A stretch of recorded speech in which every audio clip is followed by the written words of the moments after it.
Good morning! I'm Pastor Joey Galinato, ang inyong devotion leader every Wednesday dito sa Si Jesus ay Kasama. Halika kapatid, samahan mo ko at sabay-sabay nating tanggapin ang nag-uumapaw na pagpapala mula sa salita ng Diyos.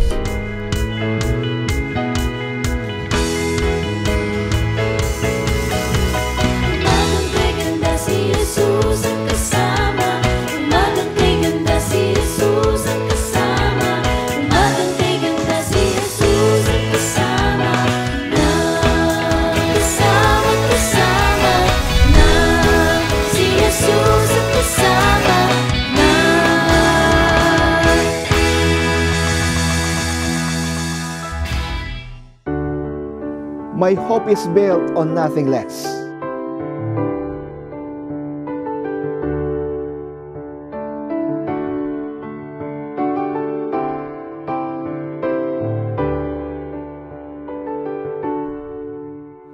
My hope is built on nothing less than Jesus' blood and righteousness. I dare not trust the sweetest frame, but wholly lean on Jesus' name. On Christ the solid rock I stand, all other ground is sinking sand. All other ground is sinking sand.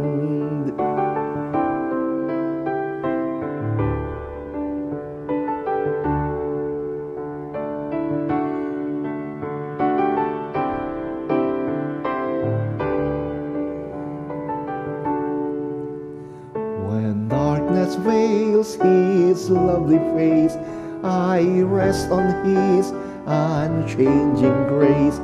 In every high and stormy gale, my anchor holds within the veil. On Christ the solid rock I stand, all other ground is sinking sand. All other ground is sinking sand.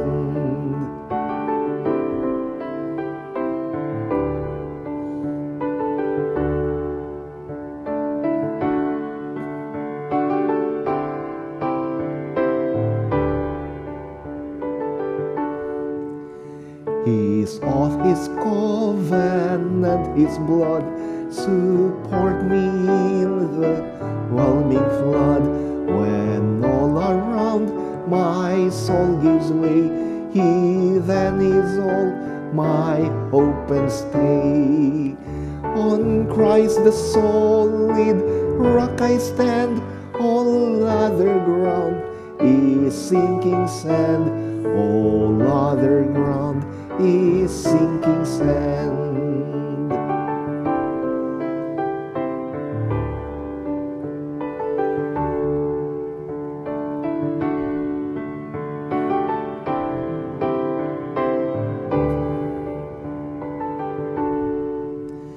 When He shall come with trumpet sound, oh, may I then in Him be found, dressed in His righteousness alone, faultless to stand before the throne.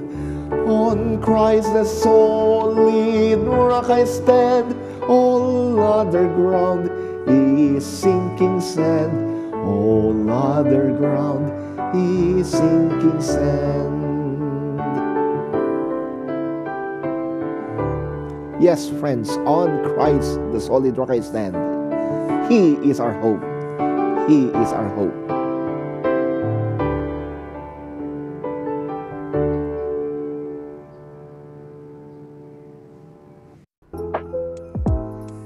Gaya po ng napag-usapan ng ministerial team sa pagbabalik ng Si Jesus ay Kasama ngayong 2024, na ating titingnan ang mga sulat ni San Pablo at doon kumuha ng mensahe para sa ating araw na pagninilay, atin itong ipagpatuloy. At ang ating susuriin ngayon ay ang unang Tesalonika. Ang pangunahing teksto po natin ay mula sa 1 Thessalonians chapter 4. Pero bago yan, pansinin nga po natin, sino ba ang may gawa o may akda sa sulat na to? Karamihan sa mga Bible scholars sinasabi na ang unang sulat sa mga taga-Tesalonika ay sulat ito ni Pablo. Sa katunayan, sinasabi ng maraming mga Bible scholars, ito ang kanyang pinakaunang sulat. At hindi lang yon, ito ang pinakaunang aklat na nasulat sa New Testament. Ito ay sulat para sa mga Kristiyano na nasa syudad ng Tesalonika. At ang mga Kristiyano ito ay hindi pa masyadong matagal sa pananampalataya. Mga bago pa lang sa pananampalataya. Mga bagong Kristiyano pa lang. Sila na tumanggap ng Ebanghelyo sa pamamagitan ng pagtuturo ni Pablo. Ang sulat na ito ay isang napakagandang kapupulutan ng aral kung paanong ang isang Kristiyano ay mamuhay, lalo na kapag may mga pagsubok na hinaharap o pinagdadaanan. Kailan nga ba nasulat ito?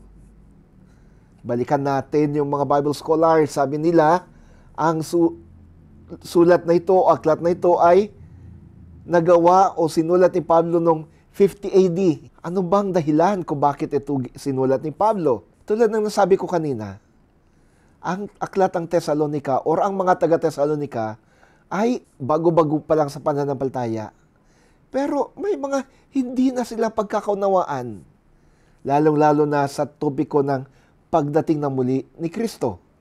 Kung kaya't sinulat ni Pablo ito upang sa ganon ay liwanagin niya yung kanyang katuruan patungkol sa pagbabalik ni Kristo. Pero tingnan nga natin yung mga key verses sa New Testament book na ito. 1 Thessalonians chapter 1 verses 3 to 5.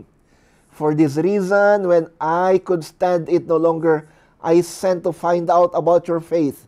I was afraid that in some way the tempter might have tempted you and our efforts might have been useless.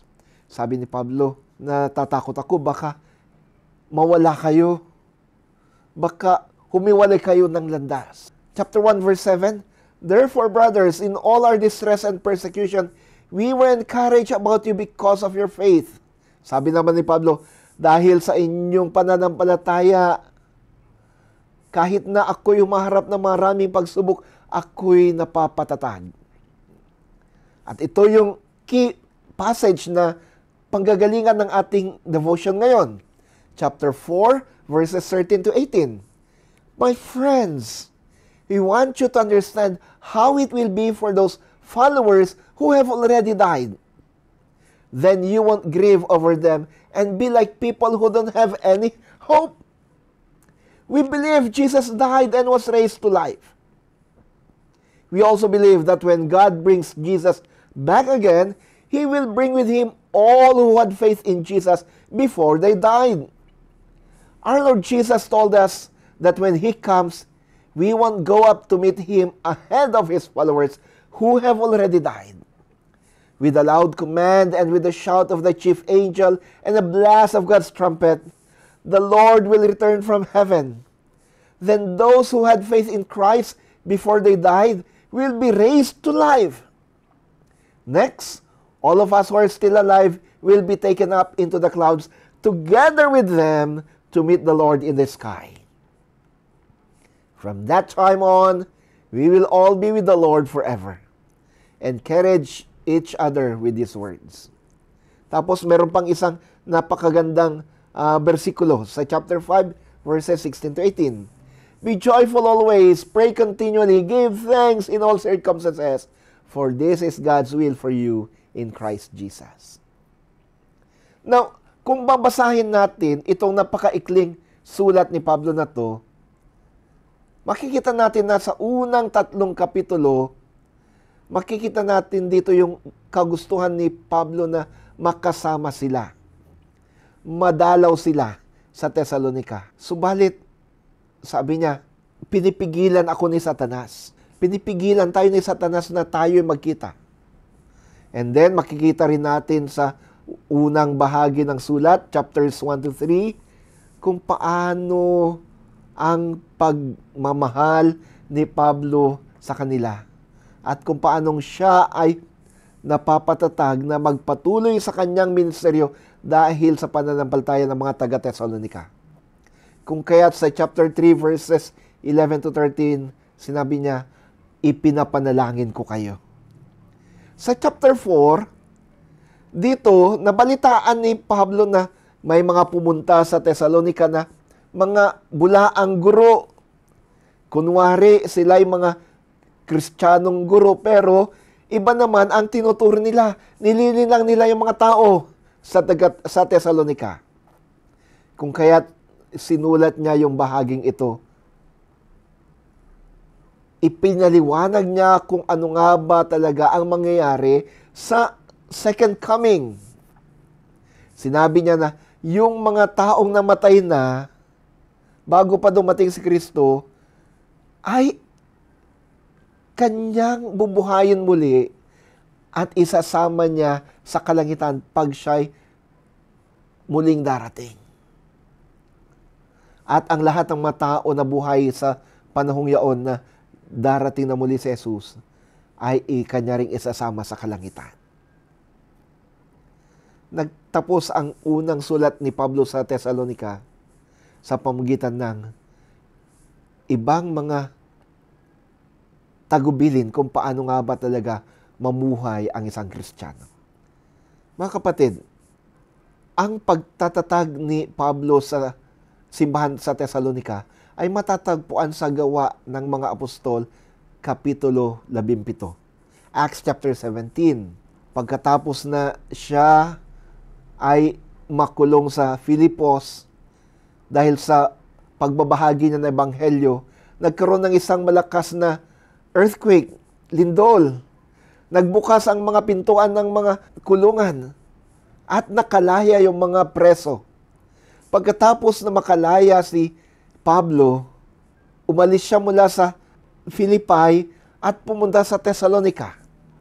Dito itinatag niya ang simbahan at dito nakita niya na ang mga taga-Thessalonica ay uhaw na uhaw sa salita at pananampalataya. Ayon sa Gawa ng mga Apostol or Book of Acts, na natili si Pablo sa syudad nang gusto niya sanang medyo magtagal siya, pero naudlot yung pananatili niya doon. 3 linggo lamang. Bakit? Kasi maraming mga gustong mag-persecute sa kanya at sa mga bagong mga Kristiyano.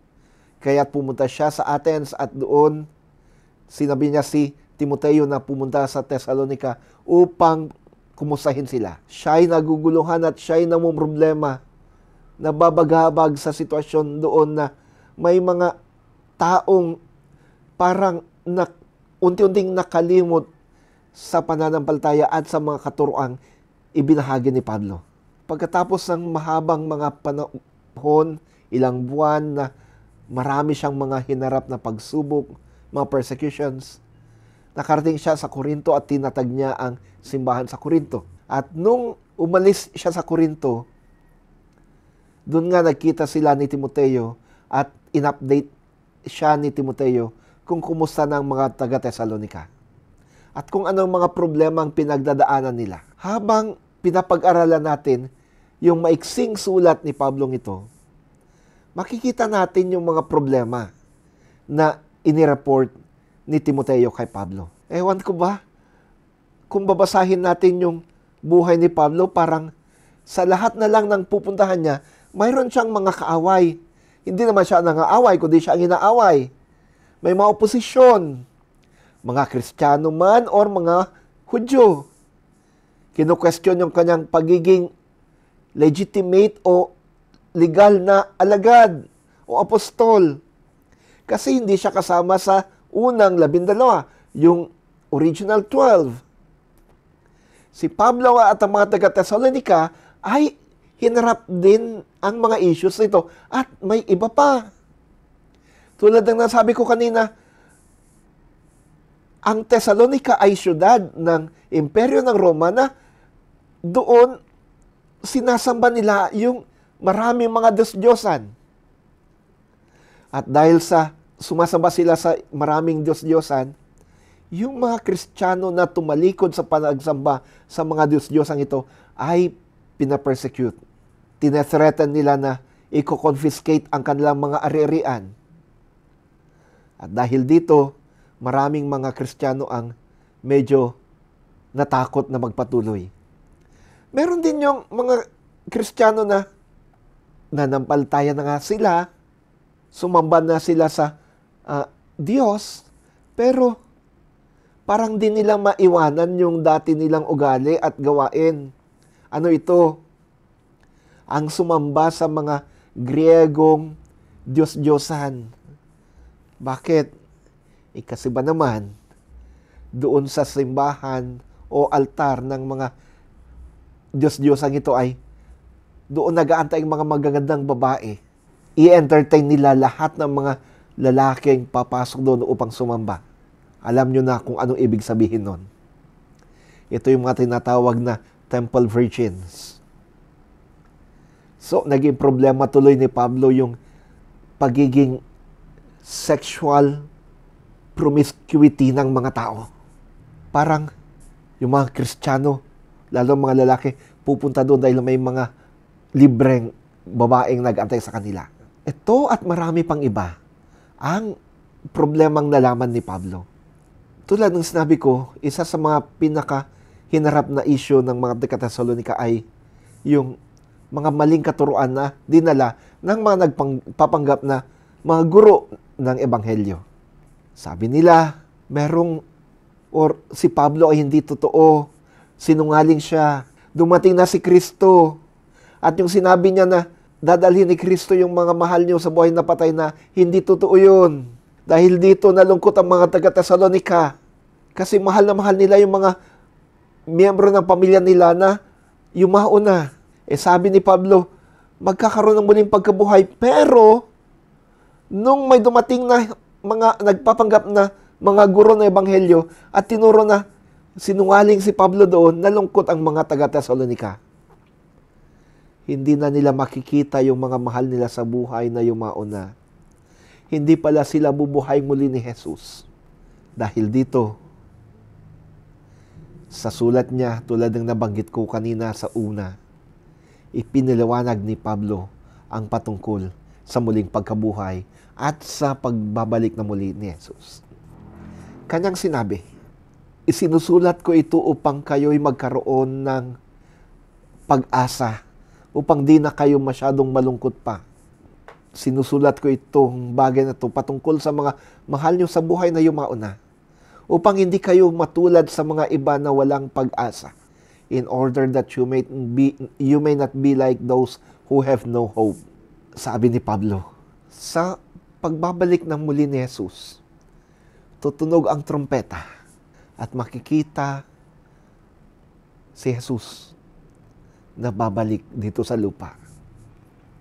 Mabubuhay ang mga namatay na may pananampalataya. Kanya silang dadalhin sa kalangitan. At tayo naman na buhay pa sa panahong yaon, ay hindi tayo maiwan.